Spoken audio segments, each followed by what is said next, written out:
My name is Michael. I'm a 34-year-old architect living in Chicago.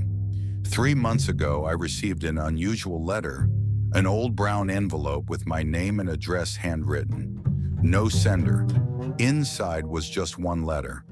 Michael, if you're reading this, that means the time has come. The family house in Renfield is now yours. Please, take care of it, but never open the basement door. Uncle Jacob. I stood in silence for a long time after reading that letter. Uncle Jacob? I barely knew him. He lived in Renfield, a small town in Vermont, and my family rarely talked about him. Last I heard, he had some kind of mental breakdown and chose to live in isolation. I nearly threw the letter away. But curiosity was stronger than logic. I decided to go there that very weekend. Part 2, The Inherited House. The house sat at the edge of a thick pine forest, far from any other residence. It was large, Victorian style, with fading white paint. The tall windows looked like dark eyes watching from a distance. When I arrived, the sky was overcast and the air felt strange, heavy, like something was pressing on my chest. The key was under a flower pot, exactly as mentioned in the second note tucked into the letter. As soon as the door opened, a musty, damp smell and rotting wood greeted me. But there was something else too. The scent of iron, like dried blood. The house was empty, furniture covered with white sheets. Many old paintings hung on the walls, including one very large portrait. An old man whose eyes seemed to follow me wherever I moved. I was sure it was a portrait of Uncle Jacob. The first night, I slept in an upstairs bedroom. I had nightmares. The sound of footsteps running in the hallway, a woman screaming, and someone or something whispering my name from behind the walls. Part 3, The Basement Door. On the third day, I began exploring the house more deeply. There were many doors and hallways I hadn't seen before, as if the house could change its shape every night. Sometimes when I walked down from my room, the number of steps changed from the day before. Eventually, I found the door to the basement. It was locked, but the padlock was rusty, easy to break. I remembered the message in the letter.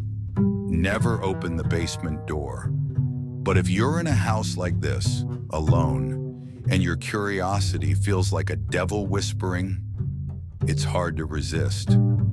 That night I opened it. Old wooden stairs led down into a cold, sticky darkness. I turned on my flashlight. Down there I found a large stone room, surrounded by wooden shelves, old porcelain dolls, and the exact same paintings as the ones upstairs. But all these versions were partially burned. The faces in the paintings melted like they were screaming. Then I saw it, a wooden chair in the center of the room, and on it, a rope. And just behind that chair, there was a brick wall that looked different from the others, newer, as if it was covering something. Part 4, The Voice from the Wall. The following nights became stranger. I began seeing black shadows at the end of the hallway. The bathroom mirror reflected figures that weren't behind me. And every night from the basement, a voice echoed, "Michael, please open that wall. She's still alive."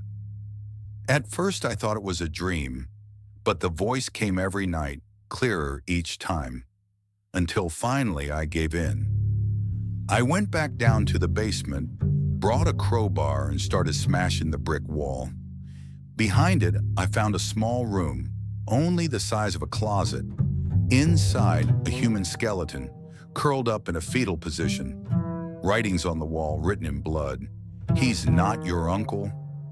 Part 5, The Buried Truth. I reported it to the local police. They dug into the house's history, and here's the twist. The house didn't belong to Uncle Jacob. The original owner was an eccentric painter named Victor Albridge, who disappeared in 1974.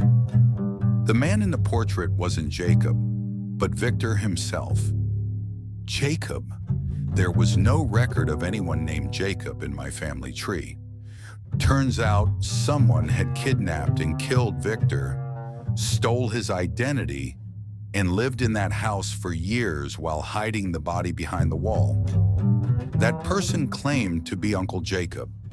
He lived under a false identity until eventually losing his mind because of what he had done.